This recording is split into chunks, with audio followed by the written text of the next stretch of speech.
Hi everyone. Uh, Hope everybody's doing okay. I apologize. Haven't been posting much video lately. I've been pretty burned out from addressing personal issues. But hopefully this video finds you well. I wanted to give you an update on the relief rally because we had the war issue over in Iran, which has been causing a lot of problem, I think, for a lot of people. So, having said that, without further ado, I'm just gonna go dive right in here. So, where are we at with the market was we expected the relief rally to start in March. But right as we start the rally, the war with Iran started.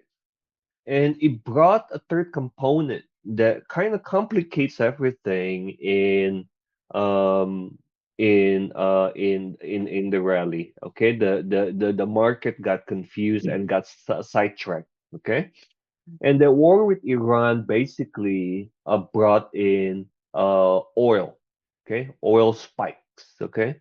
And whenever oil becomes a major factor, it affects the price of the US dollar, okay?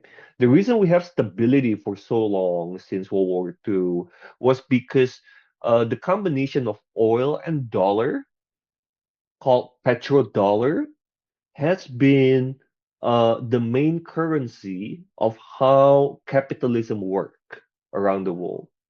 Okay, and in a sense, what Trump is trying to do is to restore petrodollar back, so that people, the game theory is now broken. It's a different era that we're living now. As everybody know, every nation for themselves.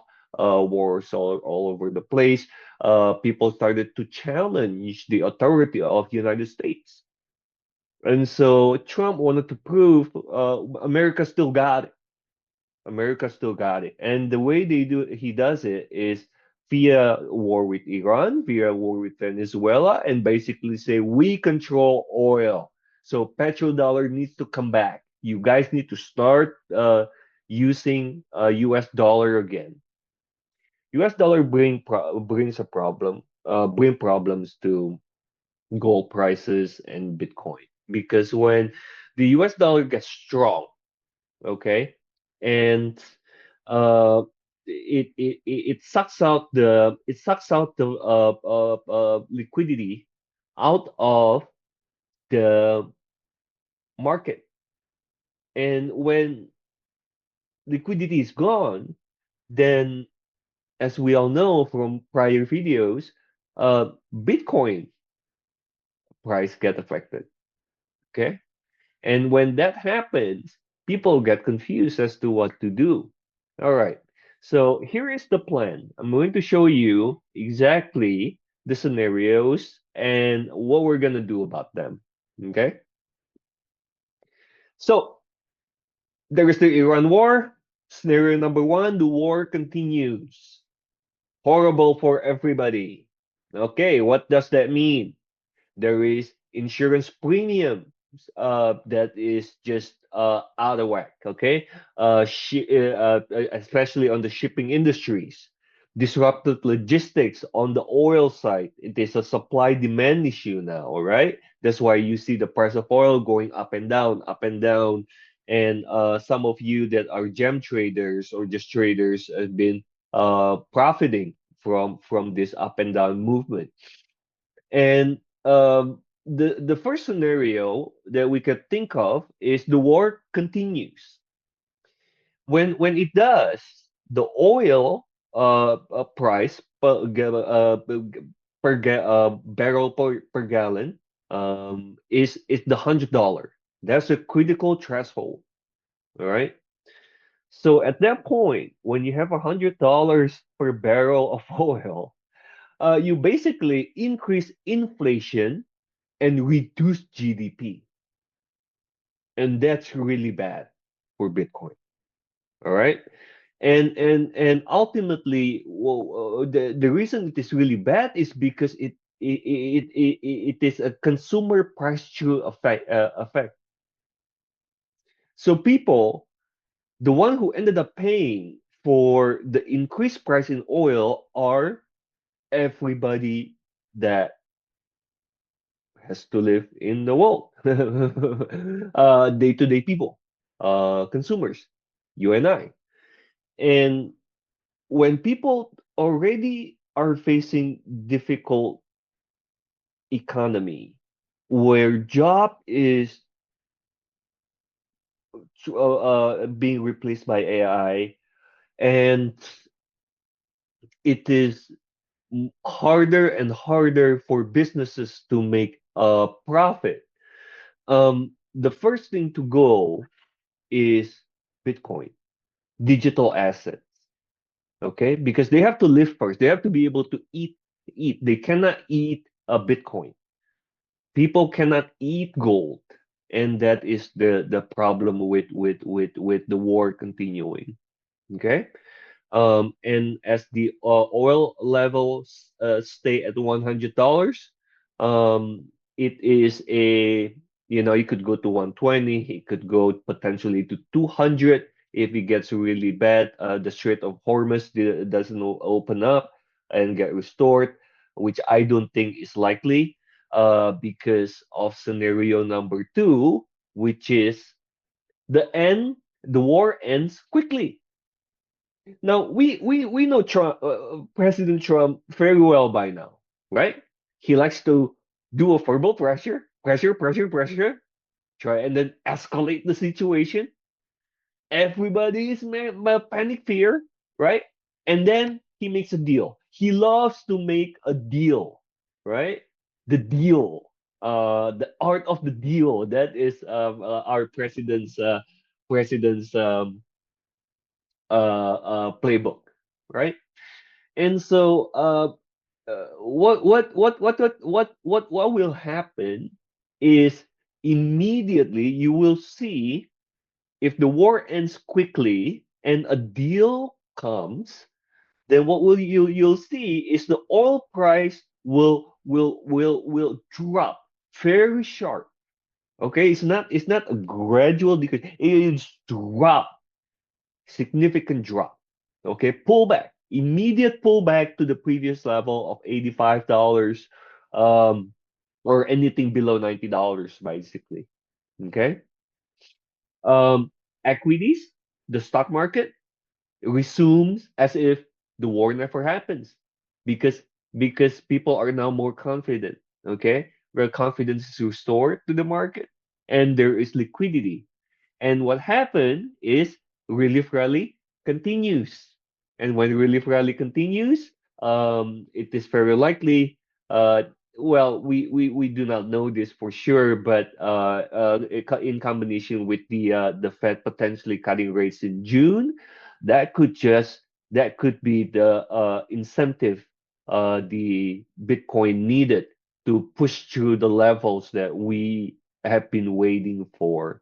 Okay, so there are a couple of things that you might want to watch out for. Okay, when there is a new Iran leader that is cooperative and willing to cut deals with Trump, that is out in the news. Okay, that is when you need to you need to know. All right, I need to readjust here. Readjust my thinking here, because we are going back to the original Relief Riley playbook. Okay, only if the war continues, that's when we are in trouble. Okay, now what is happening with gold? What is happening with gold is, as I mentioned before, um, people cannot eat gold, right? So and the market will have to decide at some point what they have to do with their gold situation. And the spikes that you see in gold fluctuations are basically due to people not being able to cover the margin. Okay, it's derivative related items. So if they're in short, they're forced to sell at the wrong at a loss, and if they're at a loss and if they're at a long, they're forced to sell at a loss. So it is a weird situation going on with gold. But ultimately, it is still the best hedge. As this situation is very, very temporary. This gold the short term gold price impact is very temporary. The long term of gold is still very bullish. So much so that even after the bear market is over, our allocation will always, mine, at least mine, I will always keep 20% of gold in my portfolio. That's how important gold is to the world. It's just an amazing hedge. Period. So what are the gold levels? If you don't have enough gold, here are the short-term entries, okay? Whenever it hits $5,000, I'm looking to add to my gold position for $4,700 and $4,500. All right. Um, and then long term, I mean, I'm talking about year share, okay? $4,300, $4,000, $3,700. Will we ever get to 3,700? I do not know. We might. Again, this is probability, right? But in the long term, have 5, 10 years, I want to keep accumulating gold at these prices, $4,000, 4,300. I'm gonna buy them because I know when petrodollar is back, and petrodollar is back in the map now. What will happen is gold will remain relevant because the rest of the world understood that the game theory is broken, and we have not, as globally, reached an agreement yet, where just like what we had in Bretton Woods in 1940s. Okay, so these are the prices I'm watching out for gold and adding to my gold positions. Um, Here is the Bitcoin price levels that I'm watching for. All right. I'm still looking at the $100,000 level at the high, and at the bottom I'm looking at the $60,000 level. But really, more realistically, what we've been seeing is, if you see the price goes below 68, that is like a buy, okay? For me. That is my sign. And the inflection point is really 76. So what does that mean? So at 76, I'm definitely going to think about trimming my position a little bit. The closer it gets to 80,000 and above, the more I want to to sell. Okay, so you buy low when it is below, and you accumulate and buy it, well, especially when I give the signal buy. That is when you want to buy, and then you sell it when it is above 76, 75 and above. And I have done that a few times already. In February 8th, I told you guys to go ahead and buy. At that time, the price went as low as $63,000, $64,000.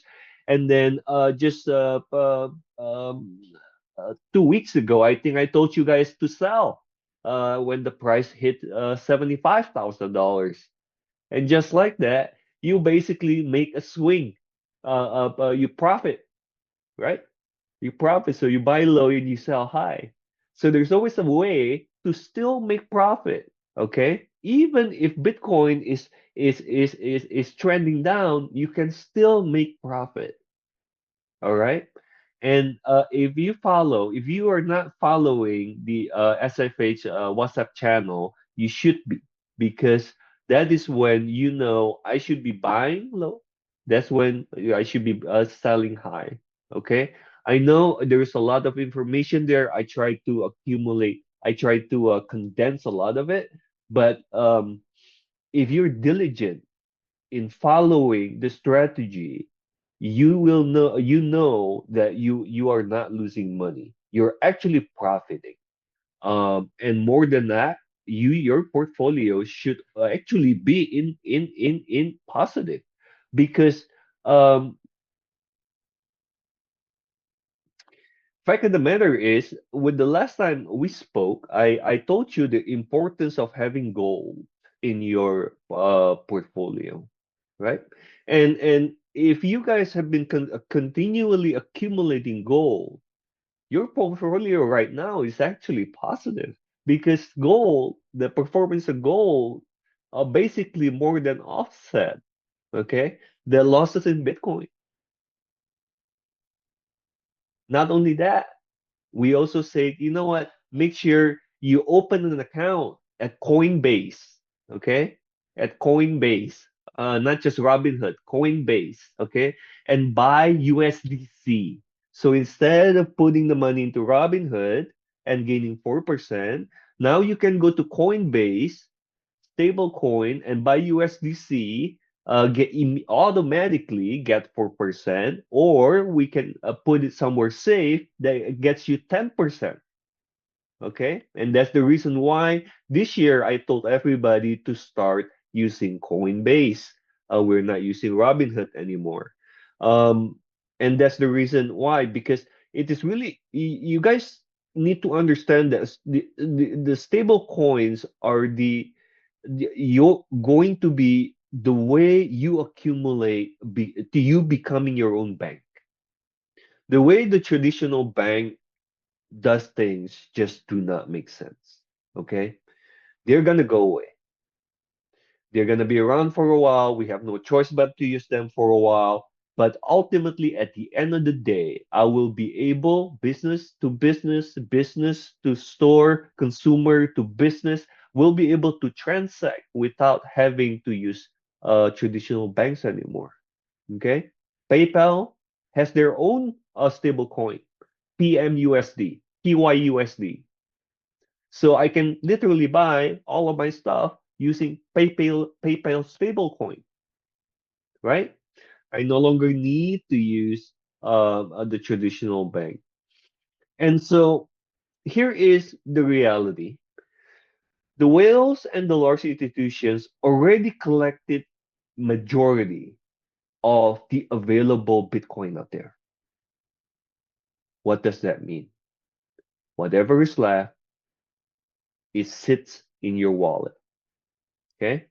The real money, everything that is left, sits in your Tangent or Ledger wallet.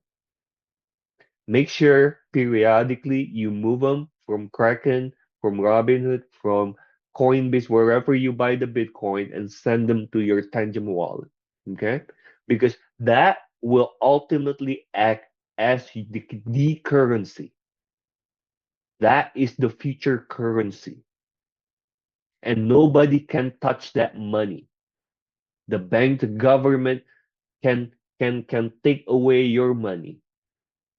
Banks will fail. Like Silicon Valley banks failed when there was a money run. There was a bank run. Um, but nobody can take that Bitcoin out from you, because it is stored in a tangible wallet, right? You can cross the border with hundreds of thousands of dollars in Bitcoin and gold, a PEX G gold that is redeemable if you go to Switzerland, 1 for 1, um, along with your stable coin, all stored in a simple card. You can potentially have all your wealth there, right? And I heard a story about a person in Afghanistan um, doing traveling through the border of Afghanistan, and everything that they have as a family was taken away. The family was not poor. The family was middle class, but all the cash, okay, all their belongings, all their gold, silver was taken away from them, okay? Because when you cross the border, I don't quite remember. I think they went to Egypt. Um, there is a limit on how much you can bring into the nation, right? Everything else the government took, right? But you won't have this problem in the future. You won't have this problem should should the war escalate. God forbid, should the war escalate and things become very problematic for everybody, and we have a World War III, you know what will save you is being able to carry across the border just this one card, okay? And knowing that it will be safe. It is not difficult to carry your digital asset across the border. Will be a great thing to have. That security, that mindset, that is a great thing to have. Um, I do not want to see World War III happen, but I do not know what will happen in the future. The best thing I can tell you is, regardless of the situation, there are two things you need to do right now. I want to make sure that you have 3 to 6 months worth of cash or stable coin outside the traditional bank. Okay? 3 to 6 months of living expenses outside of the traditional bank. Because even if World War III, say the World War III doesn't happen, but there is a period of recession, it will take the Fed at least 6 months, the government 6 months to intervene and try to bail the banks out. Okay?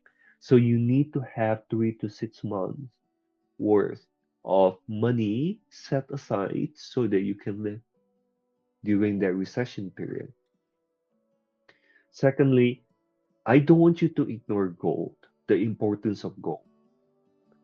It is more critical now than ever to own a piece of it.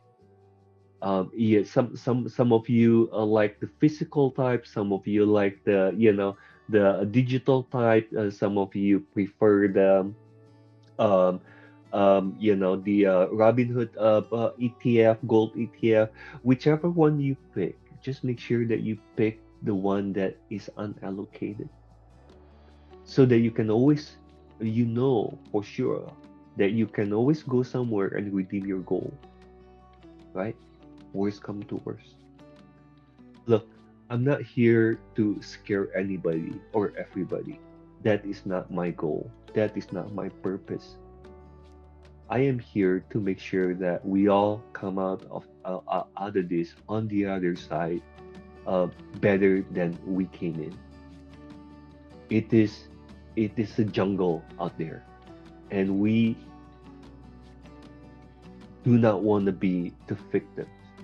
You know, when we have big dinosaurs fighting one another, the thing that get destroyed the most are the forest, the ants, and the community and the surroundings and the environment around them. You know, and we have dinosaurs getting ready to fight. They're fighting already. And these are not good signals. These are really bad signals. We see German arming themselves. We see Japan arming themselves. these are not good signals. These are bad signals. And we want to prepare and do our best prepare um, so that God will can help us with the rest. I hope this message is helpful to you. I look forward to catching up with you on the next video.